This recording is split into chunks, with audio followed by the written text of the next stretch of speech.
இந்த வீடியோவில் நம்ம என்ன பார்க்க போறோம்னா, நவம்பர் 2025 எத்தகைய ஒரு காலகட்டமாக, பலாபலன்கள் நிறைந்த ஒரு மாதமாக சிம்மராசிக்காரர்களுக்கு இருக்க போகிறதுன்னு பார்க்க போறோம். அறிவியல் சார்ந்த ஜோதிட கருத்தை எந்த விதத்திலும் மூட நம்பிக்கை மிக்ஸ் பண்ணாமல், ஆஹ், அதாவது அறிவியல் சார்ந்த விஷயத்துக்கு அப்பாற்பட்ட எந்த ஒரு விஷயத்துக்கும் போகாமல், பரிகாரங்கள் அது மாதிரி விஷயத்துக்கெல்லாம் போகாமல், உள்ளது உள்ளவாறு மிகைப்படுத்தாமல் எப்படி வந்து ஒரு ஒரு கிரகமும் கோச்சாரத்தில் ஆண்டு கிரகமாக இருந்தாலும் சரி, மாத கிரகமாக இருந்தாலும் சரி, எத்தகைய ஒரு தாக்கத்தை சிம்மராசிக்காரர்களுக்கு 2025 நவம்பர் மாதம் கொடுக்கக்கூடிய அமைப்பு இருக்குங்கிறது நம்ம கொஞ்சம் துல்லியமாக பார்க்க போகிறோம். இப்போ பாருங்க, சிம்மராசிக்காரர்களுக்கு ஆண்டு கிரகம் என்று சொல்லப்படுகிற சனி அஷ்டம சனியாக நீடித்து இருக்கிறார். கடந்த 5 மாதமாக அஷ்டம சனியால் பாதிக்கப்பட்ட சிம்மராசிக்காரர்களுக்கு நவம்பர் மாதமும் அதே கண்டினியூ ஆகுது. குரு வந்து 11ஆம் இடத்துல இருந்த குரு இப்போ என்ன ஆகுறாருன்னா 12ஆம் இடத்துக்கு வக்ர ரீதியாக கடகத்துக்கு வந்து சனி 8ல் குரு 12ல் அப்படிங்கிற மாதிரி ஒரு அமைப்புகள் கொடுக்குதுங்க.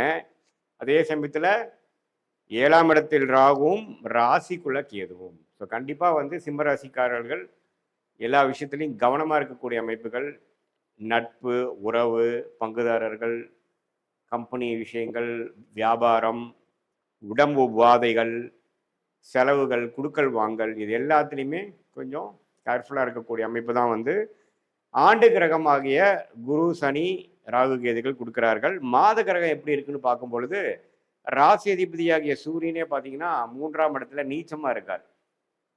மாதத்தின் முதல் 2 வாரம் நீச்சமாக இருந்து மாதத்துக்கு அப்புறம் 2 வாரத்துக்கு அப்புறம் தான் பார்த்தீங்கன்னா விருச்சிகத்துக்குள்ள போய் குரு பார்வை பெறுகிறார். ஸோ முதல் 2 வீக்ஸ் வந்து சிம்மராசிக்காரர்கள் நம்ம கேர்ஃபுல்லாக இருக்கணும். ராசி அதிபதியும் பலவீனமாக இருக்கிறார், மற்ற கிரகங்களும் சுமாரான அமைப்பில் தான் இருக்கிறதுங்கிறது நம்ம தெரிஞ்சுக்கணும். வண்டி வாகனத்தில் ட்ராவல் பண்ணும்பொழுது கேர்ஃபுல்லாக இருக்கணும். நைட் நேரம் ட்ராவல் பண்ணும்பொழுது, இரவு நேரம் ட்ராவல் பண்ணும்பொழுது, பயணிக்கும் போது சற்று கவனம் தேவை. அது முடிஞ்ச வரைக்கும் அதை அவாய்ட் பண்ணிக்கிறது நல்லது.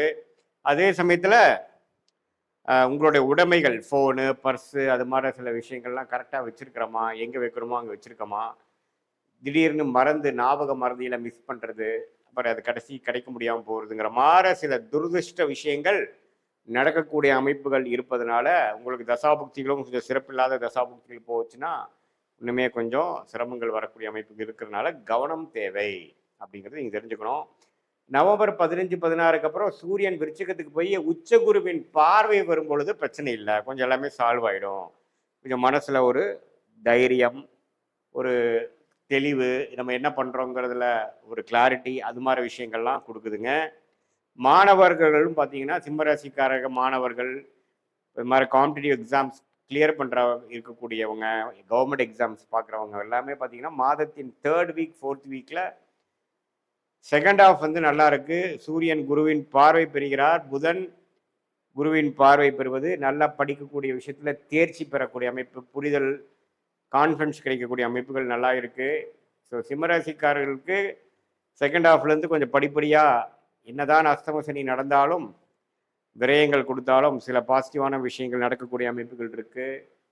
சுக்கிரன் வந்து சுக்கிரனோட வீட்டிலேயே வந்து பெரும்பாலானோட டைமில் 3ஆம் வீட்டில் இருக்கிறதுனால அந்த எதிர்பாலினத்தில் இருக்கக்கூடிய விஷயத்தில் சில கேர்ஃபுல்லாக இருக்கக்கூடிய அமைப்புகள் தேவைப்படுகிறது.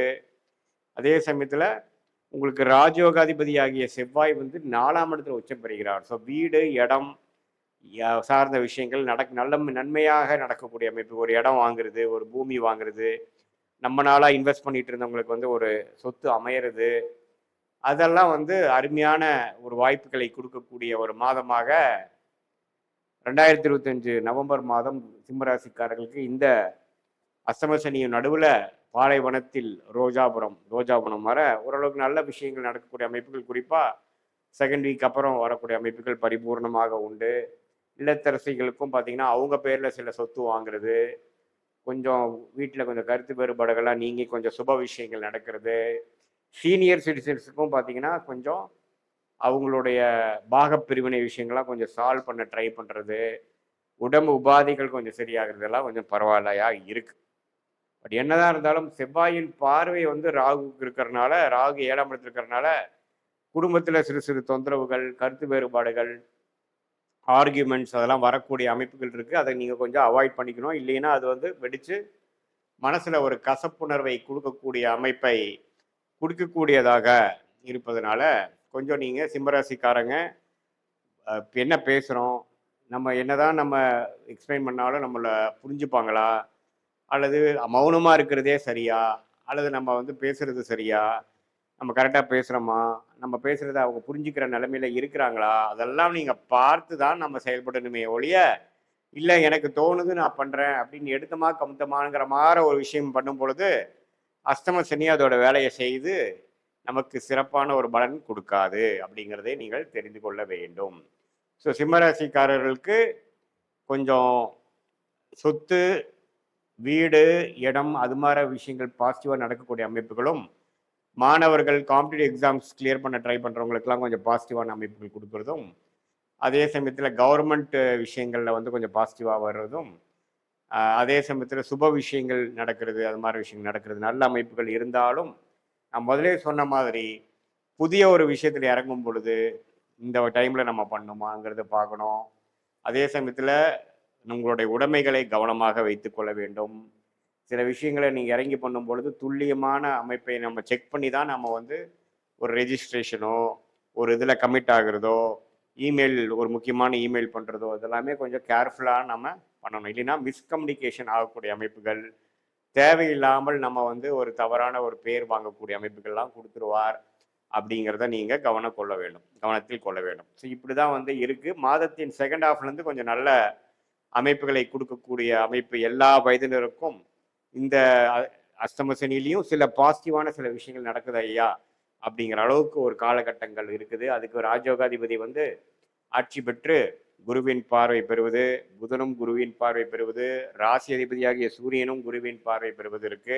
பட் என்னதான் ஒரு பக்கம் சில வருமானங்கள் இருந்தாலும் 12ஆம் இடத்துக்கு உச்ச குரு வந்தனால விரயங்கள் இருக்கும். அது சுப விரயங்களா பண்ணிக்கிறது நல்லது. இப்போ எப்படி இருந்தாலும் விரயங்கள் பணம் கையில தங்காதுங்கிறது தெரியுது.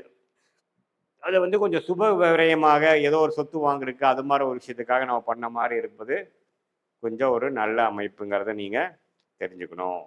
இதுதான் ஒரு பொதுவான பலன். உங்களுடைய ஜென்ம ஜாதகத்தில் பிறந்த தேதி, பிறந்த நேரம், பிறந்த ஊரை வைத்து வரக்கூடிய அந்த ஜென்ம ஜாதகத்தில் நீ என்ன லக்னத்தில் பிறந்தீங்க, அந்த லக்னத்துக்கு ஏற்ற மாதிரி என்ன மாதிரி தசா புக்திகள் இப்போ நம்ம பேசிட்டு இருக்கக்கூடிய டைமில் வந்து போயிட்டு இருக்குது. நவம்பர் மாதம் என்ன வருது, என்ன புக்தி, என்ன அந்தரம் ஓடிட்டு இருக்கு, அதோட அந்திரநாதன், தசநாதன், புக்திநாதன் இப்போ கோச்சாரத்தில் நம்ம பேசிட்டு இருந்த அமைப்பில் எது மாதிரி அமைப்பில் இருக்கிறாங்கிறதெல்லாம் சேர்த்து வைத்து பார்க்கும் பொழுது ஒன்றுமே துல்லியமான பலன்கள் நம்ம எடுத்து எதிர்காலத்தில் நம்ம எது மாதிரி டைரக்ஷனில் நம்ம வாழ்க்கை போகுது, எது மாதிரி முடிவுகளை எப்போ எடுக்கலாம், எது நமக்கு பிராப்தங்கள் இருக்குது, எது நமக்கு பிராப்தங்கள் இல்லைங்கிறது தெரிந்து அதுக்கு தகுந்த முடிவுகளை நாம் எடுக்கும் பொழுது வாழ்க்கையில் எளிதில் வெற்றி பெற முடியும் என்று நான் சொல்ல விரும்புகிறேன்.